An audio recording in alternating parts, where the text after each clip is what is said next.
भारतीय समुदाय के मन में ऐसे लोगों की छवि बहुत गहरी हो जाती है जो विदेशों में आना जाना करते हैं, फर्राटेदार अंग्रेजी बोलते हैं, लोगों को कुछ ऐसी बात बताते हैं जो बातें स्पिरिचुअलिटी, रिलीजन और तत्व दर्शन इत्यादि से जुड़ी हुई होती हैं।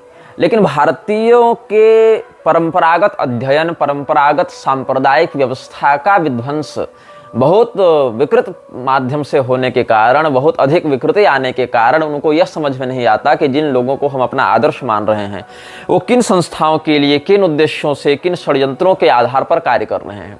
यही कारण है कि अपने पारंपरिक आचार्यों की उपेक्षा करते हुए, उनको गाली देते हुए, उनको देश की दुर्दशा का उत्तरदायी बताते हुए आज का हिंदू समाज उन्हीं पाखंडियों के पीछे भागता है जो पाखंडी विदेशी सत्ताओं के द्वारा पोषित होकर सनातन धर्म के लोगों को आकर्षित करके उनको मूल सिद्धांत के विरुद्ध ले जाने का कुप्रयास करते रहते हैं। अभी कुछ दिन पूर्व YouTube पर एक वीडियो बहुत वायरल हुआ था श्याम मीरा सिंह का, जगदीश वासुदेव के विषय में, जग्गी वासुदेव उर्फ सदगुरु के विषय में। अब सदगुरु क्या है, आधुनिक पीढ़ी का ओशो बनने का प्रयास कर रहा है और कुछ कुछ इसी राह पर चलने का प्रयास प्रशांत जैसे नशेड़ियों का भी है जो विदेश जाकर खूब ड्रग पार्टी करते हैं और यहाँ आकर फुल पैंट शर्ट लगाकर गीता और ब्रह्मसूत्र जैसे अति पवित्र सांप्रदायिक विषयों पर व्याख्यान करने का दंभ करते हैं। अब ये जो सदगुरु है इसने ईसा फाउंडेशन की स्थापना की है। ईसा फाउंडेशन क्या है, कैसे है, तो सबसे पहले बता दें कि जो लोग सदगुरु को हिंदू मानते हैं वो इस भ्रम से बाहर निकलें। ईसा फाउंडेशन ने अपने विवरण में स्पष्ट रूप से कहा है कि we are non religious organisation, हम गैर रिलीजियस संस्था हैं। यद्यपि रिलीजन शब्द का पूरा अनुवाद धर्म के रूप में नहीं किया जा सकता है, लेकिन प्रचलित रूढ़ परिभाषा के अनुसार अगर हम धर्म और रिलीजन को तत्पर्याय में एक ही समान मान लें, उसी अर्थ में मान लें, तो भी गैर धार्मिक संस्था के रूप में ईसा फाउंडेशन ने स्वयं का परिचय सर्वत्र दिया है।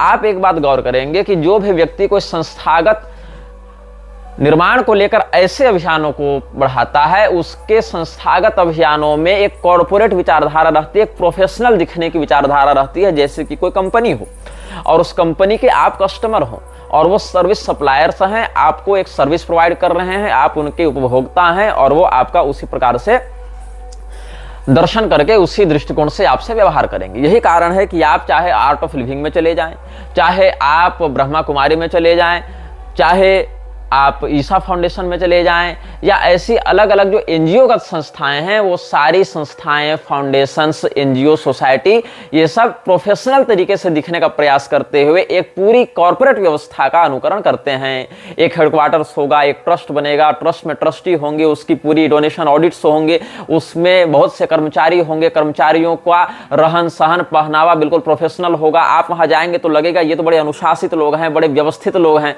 ताकि आपको ऐसा माहौल दिया जा सके जिससे आपके मन में उनके प्रति विश्वास और समर्पण बढ़े और आप अधिक से अधिक दान देने के लिए, अपने सर्वस्व निछावर करने के लिए उत्प्रेरित हों। लेकिन इसी में से जो काले धंधे हैं वो कई बार बाहर आ जाते हैं, लोगों की भावनाएं आहत होने लगती हैं और तब क्या होता है, तब लोग ये नहीं कहते कि ये सब जो संस्थाएं, एनजीओ चल रहे हैं ये गलत हैं। वो क्या कहते हैं, ये तो धार्मिक बाबाओं का आडंबर है, ये तो धर्म का पाखंड है, ये तो अंधविश्वास फैलाने के लिए बाबा सब लग गए हैं।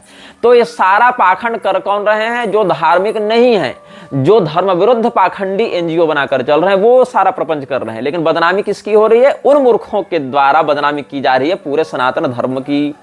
यही कारण है कि जब राम रहीम जेल गया या रामपाल के पाखंडों के विरुद्ध कार्रवाई होने लगी और राम रहीम के विरुद्ध जब सरकार ने भी एक्शन लिया था बीच में अलग अलग बातों के सामने आने पर, क्योंकि कई बार ये सब सत्ताएं टकराने भी लगती हैं आपस में कलह कराने के लिए, तो उस स्थिति में लोग हिंदू धर्म को गाली देने लगे। लोग ये नहीं कहे कि हम मूर्ख हैं जो ऐसे पाखंडियों को धर्मगुरु मानकर उनके पीछे गए थे, लोग ये नहीं कहेंगे। लोग ये नहीं कहेंगे कि साकार नारायण वाले कथित सम्मेलन में हाथरस में जाने की मूर्खता करने वाले हिंदू हैं, वो नहीं कहेंगे। लोग क्या कहने लगते हैं, अरे हिंदू धर्म में पाखंडी भरे हुए हैं, बाबा लोग का यही धंधा हो गया है। इसके कारण संप्रदायविद आचार्यों की भी अवमानना होने लगती है। बताओ कोई आर्य समाजी कहीं कमेंट में लिख रहा था कि निग्रहाचार्य के ऊपर तो रेप केस चल रहा है। मुझे ही नहीं पता कि मेरे ऊपर किस मूर्ख ने कहां किस थाने में फायर करवाई किस रेप केस के ऊपर, जबकि ऐसे झूठे आरोप हम पर लगाए गए थे जिसके विषय में आरोप लगाने वालों ने पहले क्षमा प्रार्थना भी की है और उन लोगों का सारा बायोडाटा साइबर सेल को हमने सौंप भी दिया था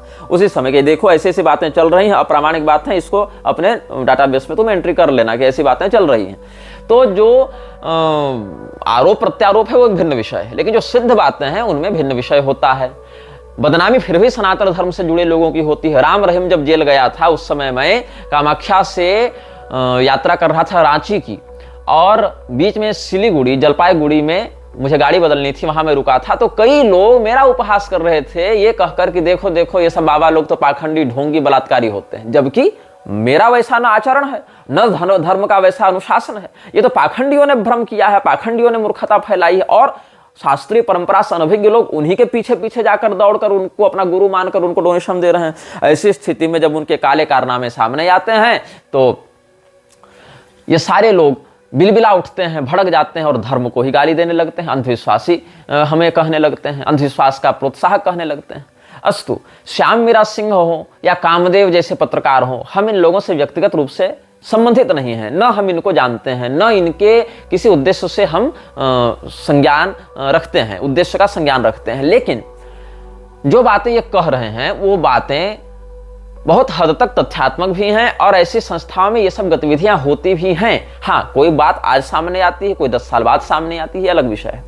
लेकिन कहीं न कहीं जो सनातन धर्म की मूल परंपरा का बहिष्कार करके एक नई लीक खड़ी करने में जो निकल जाता है कोई व्यक्ति, उस व्यक्ति को समय ही परास्त करता है, यह भी एक सत्य है। आसाराम बापू ने ईसाई मिशनरियों के विरुद्ध अच्छा काम किया। ईसाई मिशनरियों के विरुद्ध काम करने से सरकार की नजर में आ गए। हालांकि उन्होंने जो किया वो पूर्णतः धर्म सम्मत है ऐसा भी नहीं है, चूंकि ब्राह्मणेतर होकर ब्राह्मणेतरों को प्रणव दीक्षा देना, ओंकार की दीक्षा देना, यह भी विशुद्ध अधर्म है।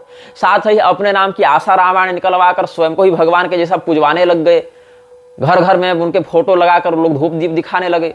तो ये सब जो प्रपंच है, ये सब वर्णाश्रमातिक्रमण करने के कारण हमारा उनसे विरोध है। लेकिन जिस विषय में वो जेल में है वो विषय में निर्दोष है, ऐसा हमारा पक्ष है। उस केस को जहां तक हमने पढ़ा जाना समझा, उस आधार पर जिस मुकदमे के कारण इतना वो व्यक्ति जेल में रहा या रह रहा है, वो व्यक्ति इस मामले में दोषी नहीं है, जैसा हमारा चिंतन है।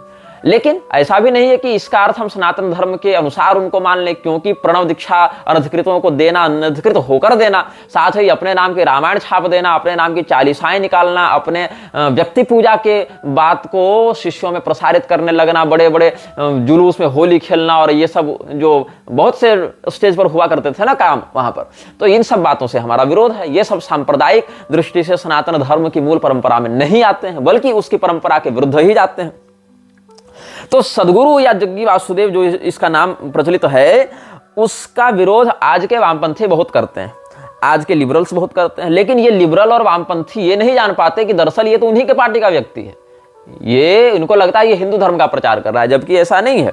देखो, रावण का महिमा मंडन करना हो या आर्य बाहर से आक्रमण करते हुए आए, ये सब बातें कहनी हो, मतलब जो आर्यन माइग्रेशन थ्योरी जो ईसाइयों ने भारत में लागू करने का कुप्रयास किया था, उसका विषय हो, चाहे शिवरात्रि के नाम पर आयोजन करके अली मौला पर नाचना हो, चाहे योग का हिंदू धर्म से संबंध नहीं ऐसा मूर्खतापूर्ण वक्तव्य देना हो, ये सब सनातन धर्म को विकृत करने वाले ही कार्य हैं। तो क्या हुआ था, मिलक्षराज की संस्था फ्रीमेसन्स का ये बड़ा चहेता पालतू है। कौन? जग्गी वासुदेव। और जग्गी वासुदेव ने चेन्नई में अधिवेशन जो फ्रीमेसन्स का हुआ था उसमें भाषण भी दिया था 1 घंटे तक। तो आप ईसा फाउंडेशन की ही वेबसाइट्स पर ये सब देख सकते हैं, जहां पर ये कह रहे हैं कि सदगुरु was in Chennai on November 22, 2012 to give the keynote speech at the 12th conference of Masonic Grand Lodges। Masonic Grand Lodges का जो 12वां कॉन्फ्रेंस हुआ था, उस अधिवेशन में 22 नवंबर 2012 ईस्वी को जग्गी वासुदेव ने चेन्नई में भाषण दिया था और इनॉग्रेट भी किया गया था जो मैसोनिक ग्रैंड लॉजेज का जो 12th कॉन्फ्रेंस हुआ था चेन्नई में, उसके लिए, जिसमें 200 फ्रीमेसन्स के उच्चाधिकारी वहां पर आए हुए थे 50 देशों से।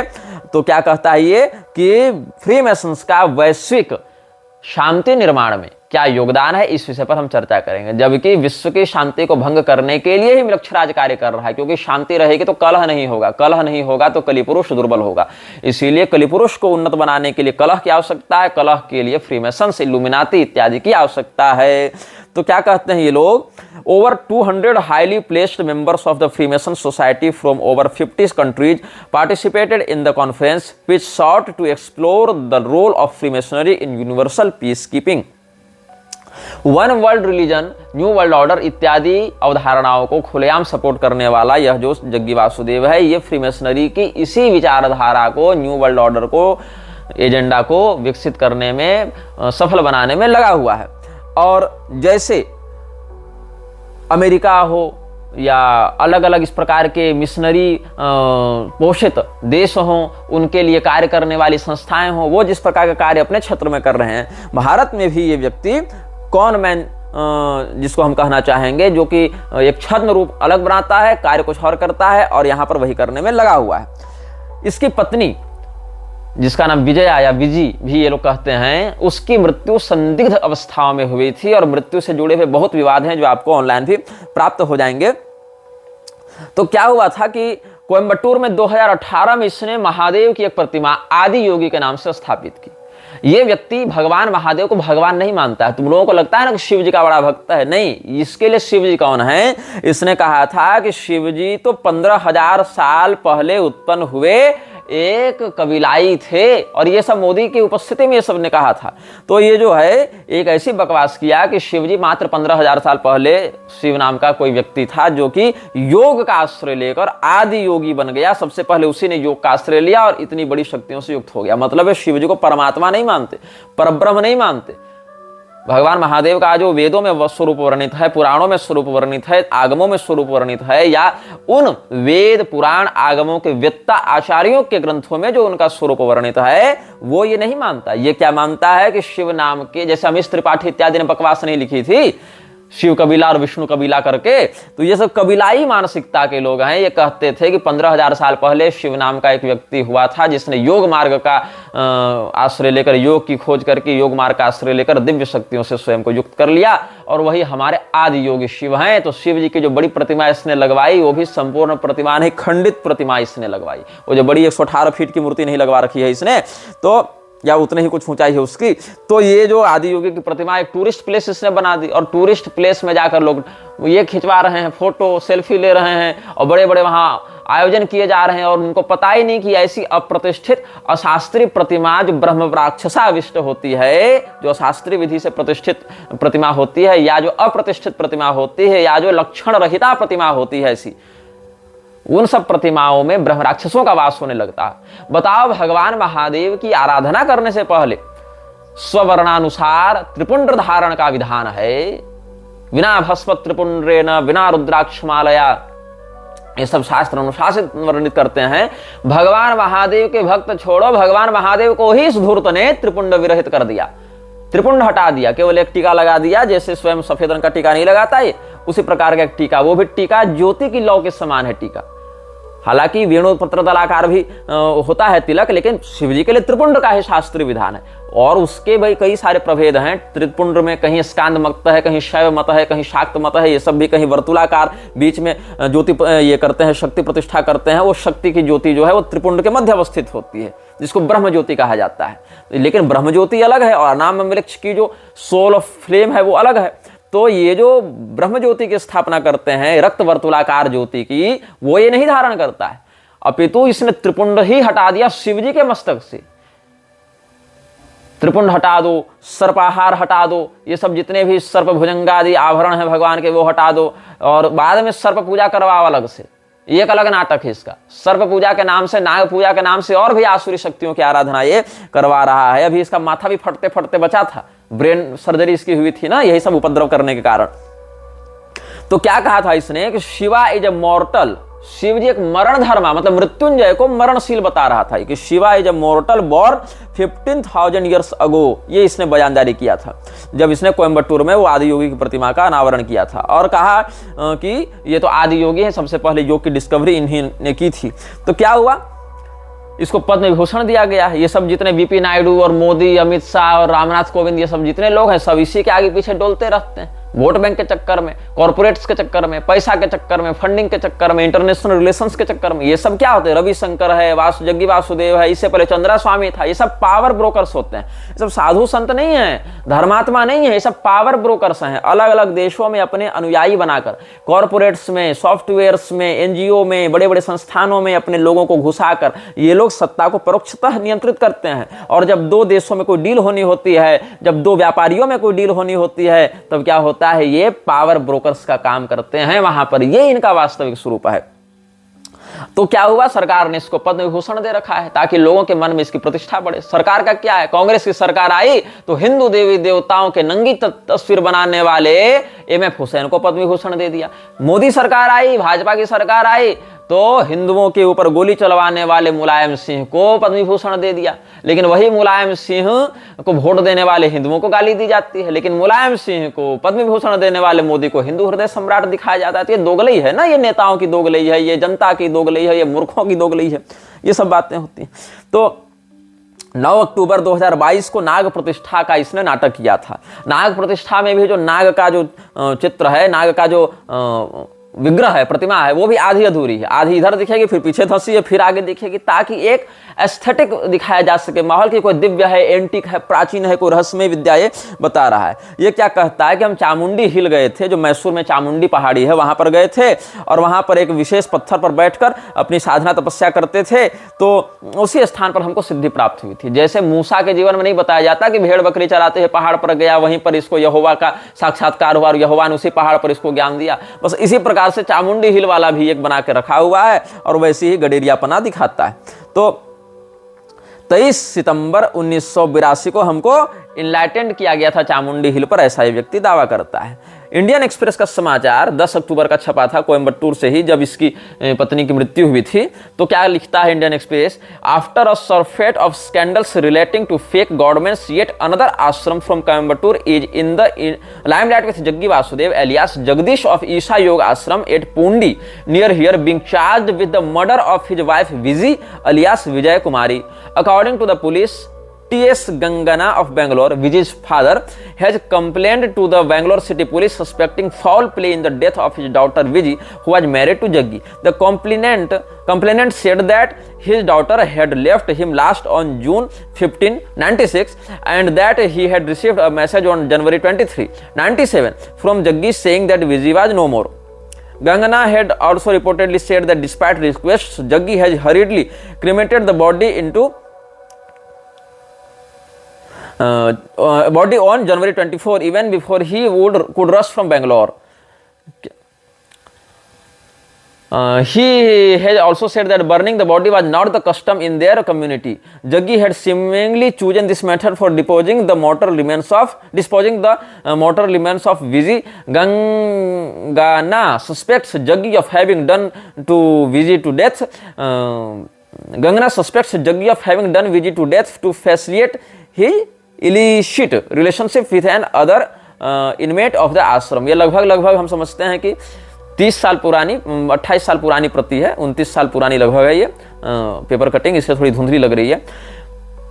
Based on Gangana's complaint to the Bangalore City Police, a case was registered. The Bangalore City Police have subsequently transferred the case to the Coimbatore Rural Police under whose jurisdiction the ashram falls. They have registered a case against Jaggi. Meanwhile, a team of police personnel have visited the premises of Isha Ashram at Pondi and interrogated the people there. Godman Jaggi is in the USA and further investigations are in the case. ये सब बातें हैं कि जब इसकी पत्नी की मृत्यु हुई थी तो इसने पहले अंतिम संस्कार किया उसका, वो भी जलाने की विधि से किया, और इसके बाद उसके पिता को खबर की गई तो पिता ने ही केस दर्ज करवाया था। मतलब इसके ससुर ने अपनी बेटी की मृत्यु का, हत्या का चार्ज लगाते हुए, इस पर आरोप लगाते हुए जग्गी वासुदेव पर केस किया था। ये सब बातें हैं। तो इसने क्या कहा कि ये तो समाधि में चली गई, महासमाधि में चली गई है मेरी पत्नी, इसीलिए वो महासमाधि को प्राप्त हो गई बस। लेकिन इससे पहले जग्गी वासुदेव ने कई बार यह कहा था कि मेरी पत्नी अभी उतनी योग्य नहीं हुई है साधना में कि महासमाधि इत्यादि लगा सके, अपरिपक्व है। बताओ, जिसका 6-7 साल का छोटा सा बच्चा हो वो स्त्री महासमाधि लगा ले रही है, जग्गी वासुदेव के ही कहे अनुसार कि वो महासमाधि लगाने में समर्थ नहीं है, तो इसने कहा कि वो महासमाधि लगाकर निकल गई है, हमसे एकाकार हो गई है, इसीलिए उसकी शरीर की आवश्यकता नहीं, उसको हमने जला दिया। और लोगों ने मान लिया। मतलब तुम एक एनजीओ रजिस्टर करा लो और तुम उसमें एक मर्डर कर लो और उसके बाद कह दो कि ये तो हमारा महासमाधि वाला विषय हो गया, और फिर लोग तुमको छोड़ दें। अब यही इस देश में चल रहा है और लोग कह रहे हैं हाँ गुरुजी ठीक है, आप कह रहे हैं तो सही होगा। तो ये बताओ, अगर महासमाधि हो भी गई थी तो उसके परिजनों को, उसके पिता को, माता को, या जो भी उसके अभिभावक हैं, पिता को बताने से पहले ऐसी क्या हड़बड़ी से अंतिम संस्कार तुमको कर देना पड़ा? भाई उसको महासमाधि मिली है तो उसके जो भी श्रद्धालु हैं उसको भी तो कम से कम बताओ कि हाँ तुम्हारी गुरु माता को महासमाधि प्राप्त हो गई, आओ देख लो ये महासमाधि में है, अब अंतिम दर्शन करो, फिर हम इनका विधिवत जो भी व्यवस्था है उसके अनुसार अंतिम संस्कार करेंगे। नहीं, हड़बड़ी में समाप्त कर दिया सारा विषय इसने और कह दिया कि उसको निर्वाण की प्राप्ति हो गई। फ्रीमेसन्स के सदस्यों के इसी प्रकार से रहस्यात्मक परिजनों की मृत्यु होती रहती है। जग्गी वासुदेव फ्रीमेसन्स का मेंबर, उसकी पत्नी की रहस्यात्मक परिस्थितियों में मृत्यु या हत्या, और उसकी कोई जांच पड़ताल नहीं, क्योंकि बड़े बड़े कॉन्टेक्ट्स हैं। और एक बात और बताऊं, जिस दिन फ्रीमेसन्स में ज्वाइन होने के लिए विवेकानंद ने अप्लाई किया था उसके 3 दिन के बाद ही उसके पिता की मृत्यु हो गई थी। यह भी एक रहस्य है, जिसके विषय में हम तब बताएंगे जब विवेकानंद पर आएंगे। खैर, अब हम यहां ये बता रहे थे कि जैसे इस्कॉन ने भगवान कृष्ण को उठा लिया चैतन्य महाप्रभु के संप्रदाय से और उनका शास्त्रीकरण कर दिया, उनका कॉर्पोरेट उनको बनाकर उनके नाम पर खूब बिजनेस चलाया, वैसे ही जग्गी वासुदेव ने शिव जी को उठा लिया और उनका बिजनेस कर दिया, उनको कॉर्पोरेट में डाल दिया। इधर अली मौला पर ये नाच रहा है, शिवलिंग के ऊपर अग्नि जलाकर वहां पैर से सेक रहा है, आग सेक रहा है, और आग जलाकर पैर से सेक रहा है, उधर शिवलिंग पर कपूर जलाकर क्या क्या तामझाम कर रहा है, जबकि शिवलिंग के ऊपर कपूर जलाने का कोई शास्त्रीय विधान नहीं है, बल्कि निषेध होता है इस प्रकार देव प्रतिमाओं के साथ हस्तक्षेप करना। और काशी के घूसखोर लोभी बहुत से पंडित उसके चरणों में लौट जाते हैं, इस धूर्त के चरणों में, जो कि खुलेआम वृक्षराज की संस्थाओं में आता जाता है और उनका समर्थन करता है। एक व्यक्ति ने बहुत पहले इसको एक्सपोज किया था, वो व्यक्ति का नाम तो मुझे नहीं पता, चैनल था उसका कामदेव के नाम से यूट्यूब पर, और उस वीडियो को लगभग 40-50 लाख लोगों ने देखा था। तो सदगुरु ने क्या किया था, कोर्ट में शिकायत की, और चूंकि नेता मंत्री से इनका उठना बैठना है, ये सारे लोग तो इन्हीं लोग के सेटअप किए हुए हैं व्यवस्था में, तो यूट्यूब को एक कोर्ट ऑर्डर देकर उस डॉक्यूमेंट्री को डिलीट करवा दिया गया था, जिसको लगभग 40-50 लाख लोगों ने देखा था उस समय। सोचो कि एक YouTube वीडियो से इसकी सत्ता इतनी प्रभावित तो हो गई थी और ये डर गया था, कहा नहीं नहीं इस वीडियो को हटाओ, सीधे हटाओ। अगर वास्तव में तुम सच्चे थे तो उस वीडियो के विरुद्ध तुमको बयान जारी करते कि नहीं इसमें लगाए गए आरोप गलत है, और सच्ची बात ये है, सही बात ये है।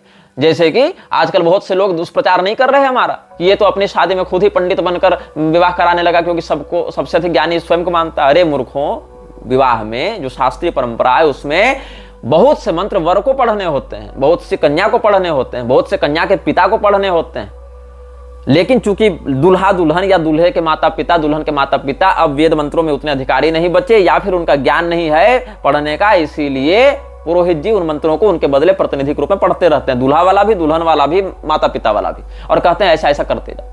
लेकिन जिसको मंत्रों का ज्ञान है, जिसको मंत्रों का अधिकार है, वह तो स्वयं ही मंत्र पढ़ेगा। फेरा लेने के मंत्र वर ही पढ़ता है, तो मैं मंत्र पढ़कर फेरा ले रहा था, उसी की 15 सेकंड क्लिप ये लोग वायरल करके क्या कहते हैं कि यहाँ तो कोई ब्राह्मण ही नहीं था, जबकि ऐसा नहीं। हमारे पक्ष से ब्रजेश पाठक जी गए हुए थे, सुमन पाठक जी गए हुए थे, ये दोनों वो सारा कर्मठ करा रहे थे, हमने इनको यथायोग्य दक्षिणा मान सम्मान भी किया, लेकिन वो वीडियो में नहीं आए क्योंकि वो किनारे बैठे थे, वीडियो तो किसी ने खींच कर डाल दिया था। तो इस बात को न समझने के कारण लोग मूर्खता करते रहते हैं। तो जो कोई आरोप लगाता है उस स्थिति में जो सत्य है वो बताया जाता है, न कि रिपोर्ट भेजकर और उस वीडियो को ही डिलीट करवा दिया जाता है अपने राजनीतिक ताकत का प्रयोग करते हुए। तो क्या हुआ कि जो उसकी वाइफ थी विजया कुमारी, जिसको विजी कहा जाता है, वाइफ के व्यक्तिगत जीवन पर तो हम ज्यादा कुछ नहीं कहेंगे, लेकिन ये कहा जाएगा कि जो पब्लिक में उसने अपनी वाइफ की मृत्यु की बात कही, उसने कहा महासमाधि। अब महासमाधि क्या है, व्यक्ति की अपनी इच्छा से शरीर से निकलने की स्थिति ब्रह्म में विलीन होने की होती है, लेकिन पति यहां पर उपलब्ध हैं और स्त्री ही निकल जा रही अपने 6 साल के बच्चे को छोड़कर। ये कितनी मतलब विचित्र बात है, 7 साल के अपनी संतान को छोड़कर पत्नी महासमाधि में निकल जा रही है, और इतनी गजब महासमाधि होती है कि उसके पिता को भी नहीं बताया जाता है कि तुम्हारी बेटी को महासमाधि हो गई है। पिता को भी कब बताया जाता है, जब सारा का सारा अंतिम संस्कार ये सब हो चुका होता है, वो सारा हड़बड़ी में काम करके, और फिर बताया जाता है कि ऐसा ऐसा हो गया, अब तुम्हारी बेटी को महासमाधि हो गई, हमने सारा काम धंधा कर रखा है। ये सब बातें होती हैं। तो क्या है, ओशो की अंतरराष्ट्रीय प्रसिद्धि से प्रेरणा लेते हुए जग्गी वासुदेव ने भी ऐसा ही धंधा प्रारंभ किया और ओशो की ही नक्शे कदम पर चलते हुए ये सारा कार्य अपना कर रहा है। ये क्या कहता है, the same dimension that made Krishna और Jesus who they were exists within you and people around you too, it just needs your attention to blossom। ये भगवान कृष्ण को भी भगवान नहीं मानता, ये भगवान कृष्ण को जीसस के तुल्य मानता है। ये देखो जितने भी ये सब फ्रीमेसन्स के पैसे से पल रहे हैं ना, सारे लोग जीसस और कृष्ण को एक जैसा दिखाने का प्रयास करते हैं। चाहे फ्रीमेसन्स के फोर्ड के पैसे से पलने वाला प्रभुपाद हो, चाहे फ्रीमेसन्स के पैसे से पलने वाला जग्गी वासुदेव हो, चाहे फ्रीमेसन्स के द्वारा बोस्टन में फंडिंग प्राप्त किया हुआ योगानंद हो, ये सारे लोग जो जीसस और कृष्ण को एक बताते फिरते हैं ना, ये सारे लोग एक ही संस्था से पैसा पा रहे हैं, एक ही संस्था से फंडिंग पा रहे हैं, और वो संस्था फ्रीमेसन्स है जो मृक्षराज की संस्था है। Christ is a possibility in every human being. It needs to be raised. That is not religion, but the spiritual process. एक इन्होंने एक नया टर्म निकाल रखा है, स्पिरिचुअल प्रोसेस, और हर व्यक्ति अपने अनुसार स्पिरिचुअलिटी बेच रहा है। हम जो कर रहे हैं वो स्पिरिचुअल है, स्पिरिचुअल है। कोई मर्यादा नहीं, कोई माने मतलब नहीं, कोई कुल धर्म नहीं, कोई वर्ण धर्म नहीं, कोई सांप्रदायिक गुरु परंपरा नहीं, बस स्पिरिचुअल है, स्पिरिचुअल है। ले लो, कूपन काटो, पैसा दो, स्पिरिचुअलिटी ले लो, और इसमें सब आ जाएंगे। और यहाँ पर जीसस की तुलना भगवान राम से भी करता है। Why Rama and Jesus are an inspiration, कि जीसस और राम से हम क्या प्रेरणा ले सकते हैं। इस पर इसका पूरा एक डिस्कोर्स वर्णित है, इसका एक पूरा लेक्चर है। क्राइस्ट जो है हर मनुष्य की एक संभावना है। इस क्राइस्ट की संभावना को जगाने की आवश्यकता है। अपने हृदय के क्राइस्ट को पहचानो, ईसाई के भाव को धारण करो, ईसा बन जाओ, ईसाई के समान व्यवहार करने लगो, ये इसका है। अब बताओ इसके जो ये चेले हैं ये कितने मूर्ख हैं। एक ट्विटर हैंडल मुझे दिखा था ट्विटर में, स्ट्रिंग रिविल्स के नाम से, ये क्या दिखा रहा है, क्या कहता है, दैट्स वाई, मतलब सदगुरु के किसी बात को कोट करते हुए इसने लिखा था, that's why I always hold Sadhguru one step above God, remembering his words, this is not a culture of worshipping gods, this is a culture of god making. क्या कहा इसने, जग्गी वासुदेव ने क्या कहा था, ये हमारी जो संस्कृति है वो देवताओं को पूजने वाली संस्कृति नहीं है, देवता बनाने वाली संस्कृति है। और यही कारण है कि इसके चेले कहते हैं कि that's why I always hold Sadhguru one step above God, इसीलिए हम सदगुरु को ईश्वर से एक स्टेप ऊपर मानते हैं। सदगुरु मतलब कोई सदगुरु नहीं, सत संप्रदाय का उपदेशक देशिक गुरु नहीं, सदगुरु इसका नाम है, इसका नाम ही सदगुरु है, इसने अपना नाम ही सदगुरु रख लिया है। और इसने यह कह दिया, तुमको लग रहा है हिंदू धर्म का प्रचार कर रहा है ना, शिव जी का प्रचार कर रहा है, अरे ये क्रिसमस भी मनाता, अली मौला भी करता है, और शिवरात्रि भी मनाता है, और सब करता है। क्यों? इसको सबसे पैसा चाहिए। ऐसे लोग जो एक फाउंडेशन चलाते हैं वो केवल पैसा कमाने के लिए चलाते हैं कि हमको सबसे चाहिए, और बेचते क्या, स्पिरिचुअलिटी, मेडिटेशन, ये करो। मेडिटेशन के नाम पर क्या क्या चल रहा है, क्या क्या ईमेल लीक हो रहे हैं, ये सब तो सब सार्वजनिक विषय है कि किस लड़की के साथ कहाँ क्या बलात्कार हो रहा है, कहाँ पर यौन शोषण हो रहा है, कहाँ पर क्या नंगई मचा रहे हैं ये लोग। तो ये क्या कहता है, I refuse to recognise people as Muslims, Christians और हिंदूज, ऐसे human beings as human beings. कितनी सेक्युलर बात है, human beings as human beings. तो ये सारे लोग जो सेक्युलरता के मारे हुए हैं ना, ये कहीं नहीं सीधे मृक्षत्व की ओर ले जाने वाले लोग हैं। इसीलिए इसने क्या कहा, आमीन और ओम तो एक ही है। इसके लिए आमीन और ओम पर्याय हो गए, जीसस और कृष्ण पर्याय हो गए। सारी खिचड़ी ये नाला और अमृत को मिलाने में लगा हुआ है कि Om, amen, amen, one and the same. Sadhguru explains how Om is the universal sound and is not religious in nature. मतलब ओम जो है उसको भी धार्मिक नहीं मानता है।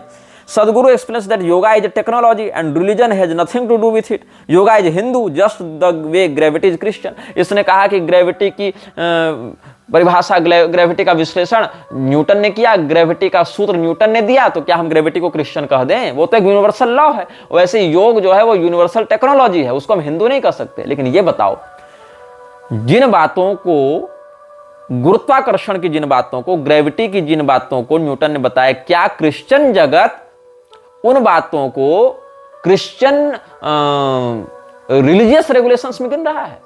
मतलब न्यूटन चलो क्रिश्चियन था, तो न्यूटन ने ग्रेविटी के विषय में जो सिद्धांत दिया वो सिद्धांत क्रिश्चियन सिद्धांत नहीं कहला जा सकता है, भले न्यूटन खुद क्रिश्चियन था। इस बात को तुम कहकर यह सिद्ध करना चाहते हो कि इसी प्रकार योगा भी हिंदू नहीं है। योग शब्द है लेकिन ये लोग योगा कहने लगते हैं, योग भी हिंदू नहीं है, ये एक यूनिवर्सल टेक्नोलॉजी है। अच्छा ये बताओ, किसी हिंदू ने योग दर्शन की खोज की क्या? किसी हिंदू ने योग दर्शन को बताया, एक्सप्लेन किया क्या? सबसे पहले अगर योग दर्शन की बात करें तो योग दर्शन के दार्शनिक ऋषि के रूप में हम महर्षि पतंजलि का ध्यान करते हैं। तो महर्षि पतंजलि जब कह रहे हैं कि ईश्वर के प्रति प्रणिधान के भाव को धारण करना योग का अंग है। ईश्वर प्रणिधान क्रिया योग के अंतर्गत जब वर्णन करते हैं तो तपस्वाध्याय ईश्वर प्रणिधान आने क्रिया योग है, ये सब जो कहते हैं कि तपस्या स्वाध्याय ईश्वर प्रणिधान यह क्रिया योग का अंग है। तो तपस्या की जब परिभाषा बताते हैं, स्वाध्याय की जब परिभाषा बताते हैं तो वैदिक मर्यादा को अपनाते हुए बताते हैं, हिंदू धर्म के अनुसार बताते हैं, धार्मिक ग्रंथ के रूप में बताते हैं। ईश्वर प्रणिधान में जब ईश्वर की परिभाषा बताते हैं महर्षि पतंजलि योग दर्शन में, तो क्या कहते हैं? क्लेश कर्म विपाक से अपरामृष्ट पुरुष विशेष ईश्वर। क्लेश और कर्म विपाक से रहित अपर अमृष्ट पुरुष विशेष चेतन की ईश्वर संज्ञा है। वहां गॉड और अल्लाह नहीं बताते हो। फिर उसमें क्लेश की जब परिभाषा बताते हैं तो अविद्या स्मिता राग द्वेषाभिनिवेशा पंच क्लेशा ये बताते हैं। उसमें ब्रह्म जीव का भेद अविद्या है, मृत्यु का भय अभिनिवेश है। ये सब वहां पर जो बातें बता रहे हैं वो कोई ऐसी भौतिक टेक्नोलॉजी नहीं बता रहे हैं, मशीन बना दिया और गियर एक्सल लगा दिया। वो सीधे सीधे धर्म की व्याख्या ही कर रहे हैं, वो सीधे सीधे सनातन धर्म की मर्यादा के अनुसार कर रहे हैं। इसीलिए योग विशुद्ध रूप से सनातन धर्म ही है। तुम उसको ये नहीं कह सकते हो कि जैसे कोई हिंदू अगर ईमेल का आविष्कार कर दिया तो हम ईमेल को हिंदू कह दें क्या? ईमेल की टेक्नोलॉजी हिंदू हो गई क्या? हाँ, नहीं होगी, क्योंकि ईमेल का हिंदू धर्म के अनुशासन या मार्ग या प्रस्थान के रूप में वर्णन नहीं है, लेकिन योग का वर्णन है। लेकिन ये लोग क्या कर रहे हैं? इनको योग लेना है हिंदू धर्म से, लेकिन हिंदू की पहचान के बिना लेना है। इनको शिव जी लेने हैं हिंदू धर्म से, लेकिन हिंदू धर्म की पहचान के बिना लेना है। इनको ओंकार लेना है हिंदू धर्म से, लेकिन हिंदू धर्म की पहचान के बिना लेना है। ये तुम्हारा सब कुछ लेना चाहते हैं, लेकिन तुम्हारी पहचान के बिना लेना चाहते हैं। तुमसे तुम्हारा सर्वस्व छीन लेना चाहते हैं, उसको हाईजेक कर लेना चाहते हैं और तुमको तुम्हारी विरासत से दूर कर देना चाहते हैं। ऐसे पाखंडी यही इन लोगों का षड्यंत्र है। अब समझ में आ रही है बात? शिवरात्रि इसने ले ली हिंदू धर्म से और कहा कि Shivratri has nothing to do with Hindu धर्म। ये तो एक एस्ट्रोनॉमिकल इवेंट होता है। तो हमारे पास मतलब हमारा कुछ नहीं है, जो है सो तुम ले लो और उससे हमारी पहचान को हमसे अलग कर दो। कल के पैदा हुए तुम हमारे शिवरात्रि को ले लो, हमारे शिव जी को ले लो, हमसे योग ले लो, हमसे ओंकार ले लो, हमसे प्राणायाम ले लो और कह दो ये सब तो एस्ट्रोनॉमिकल इवेंट्स हैं, ये तो टेक्नोलॉजी है। टेक्नोलॉजी में क्या हिंदू और क्या मुसलमान? वाह जी वाह। तो ये इन लोगों की मूर्खता तुम समझ सकते हो कि कैसे ये लोग षड्यंत्र करते जा रहे हैं। लेना सब हमसे है, लेकिन हमारी पहचान को ही हमसे दूर कर देना है, कोई क्रेडिट नहीं देना। ये सीधी सीधी चोरी है, डकैती है। ऐसे डकैतों को तुम संत मानते हो? ऐसे डकैतों को तुम साधु मानते हो? अच्छा, इसने जो इनलाइटमेंट की बातें की हैं अपने जीवन में, क्या इनलाइटमेंट है? भारती वरदराज को जान रहे होगे तुम। भारती वरदराज वो महिला है जिसको कई बार सदगुरु की पिछले जन्म की प्रेमिका के रूप में बताया जाता है। और विजया कुमारी की हत्या के बाद भारती वरदराज काफी निकट रहने लगी हैं जग्गी वासुदेव से। और जग्गी वासुदेव का एक वीडियो तुमने देखा होगा, नहीं देखा होगा तो यूट्यूब पर मिल जाएगा, तुम देख लेना, कि भारती वरदराज लेटी हुई है, कथित रूप से वही महिला है, और उसकी योनि पर अपने पैर के अंगूठे से वो मसल रहा है, कह रहा है कि हम इसमें स्पिरिट ट्रांसफर कर रहे हैं। ये इसका वीडियो तुमको कहीं मिल जाएगा, तुम लोग सर्च करके देख लेना। और क्या क्या इसने किया है, जब ईशा फाउंडेशन की इसने स्थापना की थी और त्रिशूल इत्यादि के प्रोजेक्ट्स निकाले थे, त्रिशूल नाम से रजिस्टर करवाया था ना, त्रिशूल इंफ्रास्ट्रक्चर इत्यादि चला रहे थे, वहां सब जगह भारती वरदराज को इसने ट्रस्टी रखा है। सबसे पहले इसकी पत्नी की मृत्यु से लेते हुए पनामा पेपर कनेक्शन जब हुआ था ना, पनामा पेपर लीक्स, जिसमें बड़े बड़े लोगों के नाम आए थे, तो इसका भी नाम उसमें आया था। लैंड इंक्रोचमेंट में जो भूमि अधिग्रहण है, अतिक्रमण है, उसमें इसका नाम कई बार आया है।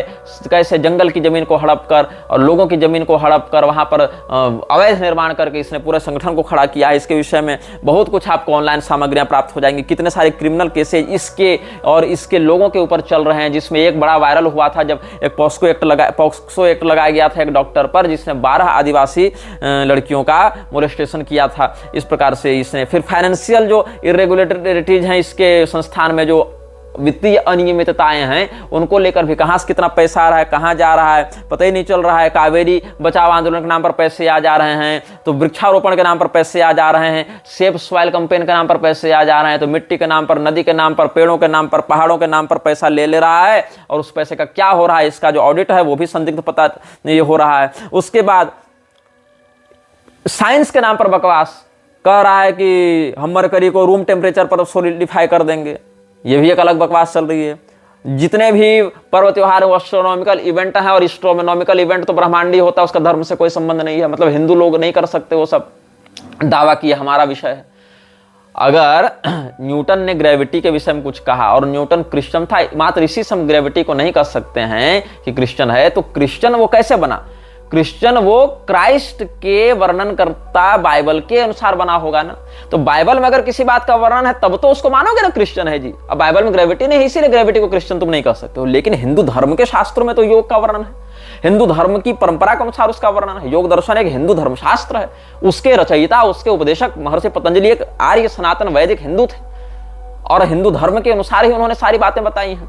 और जो महर्षि वेदव्यास ने अपने पौराणिक साहित्य में या महाभारत इत्यादि में लिखा है, और जो भगवान श्री कृष्ण ने गीता इत्यादि में उपदेश दिया, वो सब सनातन धर्म के अनुसार योग की विषय बताई, वार्ता बताई है, योग का प्रारूप बताया है, योग के प्रभेद बताए हैं।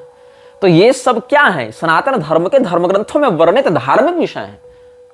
यम नियम इत्यादि जो अंग है वो सीधे सीधे सनातन धर्म के अकाट्य अभिनय अंग है। चाहे तुम क्रिया योग देख लो, चाहे तुम अष्टांग योग देख लो, ये सब सारे के सारे उसी से जुड़े हुए हैं। लेकिन इसको वो सारा लेना है, केवल हिंदू धर्म की पहचान नहीं लेनी। हाँ, अगर किसी हिंदू ने ईमेल का आविष्कार कर दिया, किसी हिंदू ने किसी और मशीन का आविष्कार कर दिया जिसका वर्णन वहां उस रूप में नहीं मिलता उस पद्धति से, तो तुम कह सकते हो उस समय दुर्जनतोष न्याय से कि हाँ चलो ये हिंदू ने भले बनाया, लेकिन हिंदू इस टेक्नोलॉजी को तो हम कह नहीं सकते, ये बात सत्य है।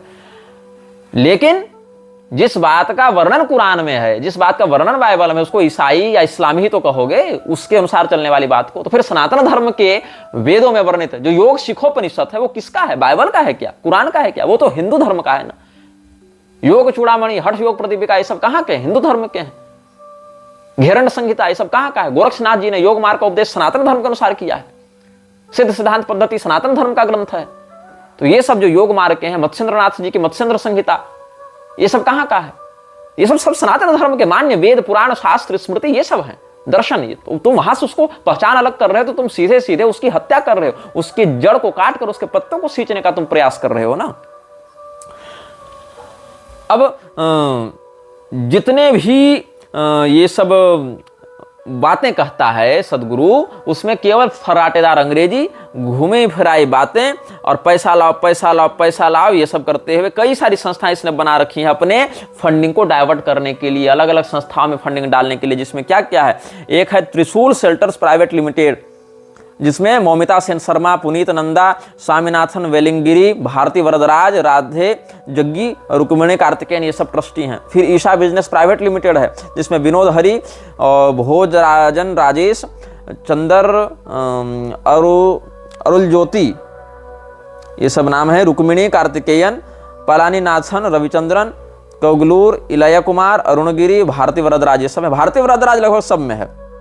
ईशा कैपिटल प्राइवेट लिमिटेड में भी वेंकट रस राधा कृष्णन है, कुगलूर इलया कुमार है, ये सब अरुणगिरी, लक्ष्मी नारायण पुरम, कृष्णन नारायण, पालनीनाथन, रविचंद्रन, भारती वरदराज, इसमें भी है। त्रिशूल फाउंडेशन प्राइवेट लिमिटेड, इसमें भी भारती वरदराज है। ईशा क्राफ्ट्स प्राइवेट लिमिटेड, इसमें भी भारती वरदराज है। Isha institute of inner sciences, इसमें भी भारती वरदराज है। ईशा लाइफ रिसर्च फाउंडेशन, इसमें भारती वरदराज का सीधे नाम तो नहीं मिल रहा है मुझे, लेकिन राधे जग्गी इत्यादि का नाम है। Isha natural beauty products wellness private limited, ये सब में भी Krishi land farm developers, Isha naturo organic solutions, Isha Arogya private limited, Isha life fitness system private limited, Uzhavan agro solution private limited. ये सब मतलब अलग अलग तरह के जितने भी ये सब एनजीओ के स्पिन ऑफ्स बना रखे हैं ताकि अपने फंड को, पैसे को डाइवर्ट किया जा सके। पुनीत नंदा कौन है? ये वॉलंटियर था ईशा फाउंडेशन का, जो जग्गी वासुदेव और भारती वरदराज का काफी निकटवर्ती रहा है, और ये सत्या पाउल का शिष्य है, क्षमा करें, सत्या पाउल का पुत्र है। और इसने यह दावा किया था कि हम तो समस्त मोह माया से परे हो चुके हैं और हम तो सन्यासी हो गए हैं, लेकिन सन्यास लेने के बाद ही अलग अलग ट्रस्ट में ये ट्रस्टी बनकर घूम रहा है। तो ये जितने भी लोग ये सब सन्यासी का वेश धारण करके बने हुए हैं, ये सब जितने भी लोग अपने आप को इनलाइटेंड बताते हैं, वो सारे इनलाइटेंड कहाँ पर घुसे हुए हैं? सारे मनी मेकिंग प्रोसेस में घुसे हुए हैं। राधे जग्गी, जो जग्गी वासुदेव की बेटी है, मौमिता सेन शर्मा, ये सब भी इसमें, स्वामीनाथन वेलनगिरी, ये सब जितने भी लोग हैं सब धीरे धीरे करके केवल पैसा बनाने के लिए लगे हुए हैं। केवल इसमें ईसा फाउंडेशन के नाम पर डोनेशन लेकर अलग अलग तरह से डाइवर्ट कर रहे हैं मनी को, लॉन्ड्रिंग कर रहे हैं मनी की, और लोगों को हिंदू धर्म के ही मूल पहचान के विरुद्ध ले जाकर ये सब अपना अपना कार्य कर रहे हैं। अब एक विषय बहुत महत्वपूर्ण है इसमें।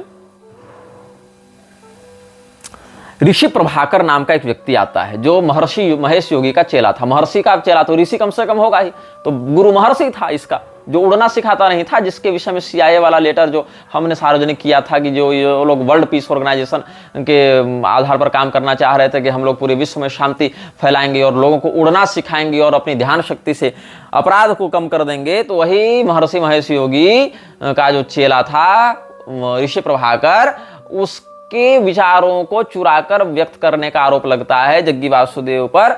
और ऋषि प्रभाकर भी ये सब बहुत सी संस्थाएं चलाता रहा है और ये भी एक प्रकार का सस्ता ओशो ही था अपने समय का। तो ये सारे लोग कभी न कभी एक दूसरे से कनेक्टेड रहे हैं, डायरेक्टली या इनडायरेक्टली, लेकिन बहुत ज्यादा इन्फ्लुएंस्ड था सदगुरु ओशो से और साथ साथ ऋषि प्रभाकर जैसे लोगों से।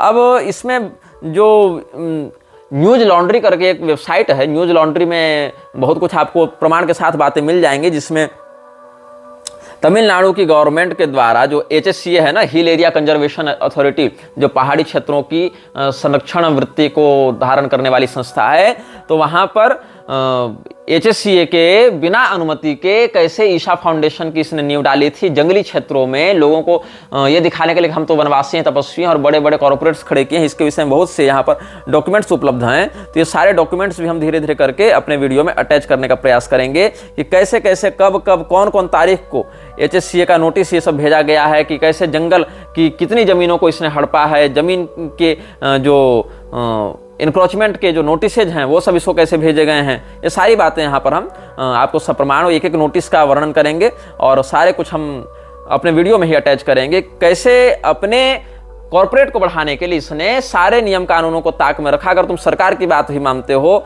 अगर तुम कानून को भी मानते हो, अगर तुम लोकतंत्र के भी निष्ठावान अनुयायी हो, तो भी कैसे लोगों ने कितनी बार अपील की है इसके विरुद्ध, लेकिन कोई सुनवाई नहीं हुई। अच्छा ये बताओ, कितनी लड़कियां घरों से भागकर ईशा फाउंडेशन चल जाती हैं, रहती हैं वहां पर, उनके माता पिता को पता नहीं होता। इसके विषय में बहुत से परिजनों ने शिकायत दर्ज कराई है पुलिस में कि वहां पर ऐसा हो गया वैसा हो गया, हमारे बाल बच्चों को वहां पर ब्रेन वॉश करके रखा जाता है।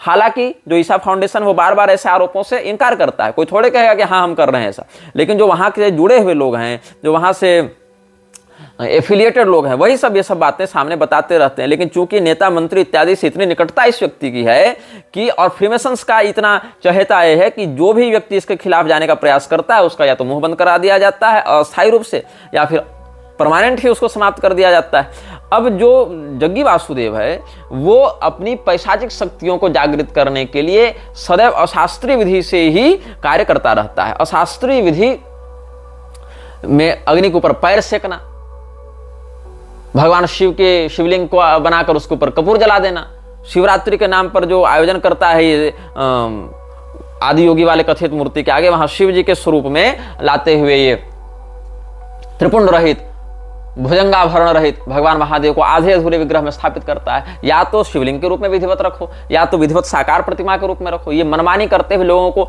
शिव जी के फैशन में लाने के लिए, ट्रेंडिंग में लाने के लिए ये नाटक करता रहता है कौन? जग्गी वासुदेव। तो इसके विषय में अभी यूट्यूब पर भी बहुत कुछ प्राप्त हो रहा है और बहुत कुछ वेबसाइट्स भी हैं। न्यूज लॉन्ड्री इत्यादि वेबसाइट ने हाउ सदगुरु बिल्ट हिज ईसा एम्पायर इलीगली, इसमें 150 एकड़ का जो कैंपस है कोयम्बटूर में, उसका कैसे निर्माण अवैध तरीके से किया गया है। पुलिस सरकार से कितनी बार अपील की है, लोगों ने, सरकार ध्यान नहीं देती, कई बार नोटिस भेजती है, तो ये सीनियर ऑफिशियल्स की इन्फ्लुएंस से उन सब बातों को, मामलों को दबा देता है। ये सारी जो कार्टेल चला रहे हैं ये लोग, ये सारा कार्टेल जो ईशा फाउंडेशन का है उसके विषय में बहुत कुछ प्रमाणिक बातें आपको प्राप्त हो जाएंगी इंटरनेट पर भी। ये कोई बहुत ज्यादा रहस्यमय विषय नहीं है, इसीलिए हम बहुत खुलकर बात नहीं करेंगे, क्योंकि जिन विषयों को लोग पहले से बोलते आ रहे हैं, जिन विषयों के विषय में सारे प्रमाण पहले से उपलब्ध होते रहे हैं, जो चर्चा का विषय पहले से रहा है, उस विषय पर हम कम बोलते हैं, क्योंकि लोगों के पास अन्य स्रोतों से भी प्रमाणित जानकारी प्राप्त होती रहती है। हम उन विषयों पर अधिक बोलने पर ध्यान देते हैं जो विषय सामने उतनी प्रगल्भता से, उतने मेन स्ट्रीम में नहीं आ पाए हैं। अगले अनुभाग से हम बात करेंगे विवेकानंद के विषय में विस्तार से, क्योंकि विवेकानंद जैसे विषयों पर लोग बोलने से बचते हैं, और विवेकानंद को इतना अधिक ग्लोरीफाई कर दिया गया है, लोगों के ऊपर इतना थोप दिया गया है कि उससे अधिक बुद्धिमान, विद्वान, दूरदर्शी, क्रांतिकारी, युवा आदर्श तो कोई था ही नहीं। ऐसा उसको ग्लोरीफाई कर दिया गया है। लेकिन हम बात करेंगे विवेकानंद के काले पहलुओं पर, कि कैसे उस व्यक्ति ने अपनी अदूरदर्शिता और शास्त्रानभिज्ञता के कारण सनातन धर्म को क्षति पहुंचाई है। यह वीडियो जल्द ही हटा दिया जा सकता है। कृपया थर्ड पार्टी ऐप्स का उपयोग करके डाउनलोड करें। आप इस वीडियो को अपने चैनल पर फिर से अपलोड भी कर सकते हैं।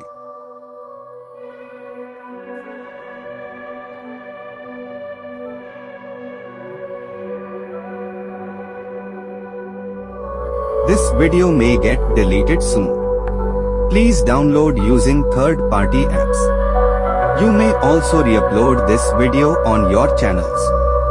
Thank you.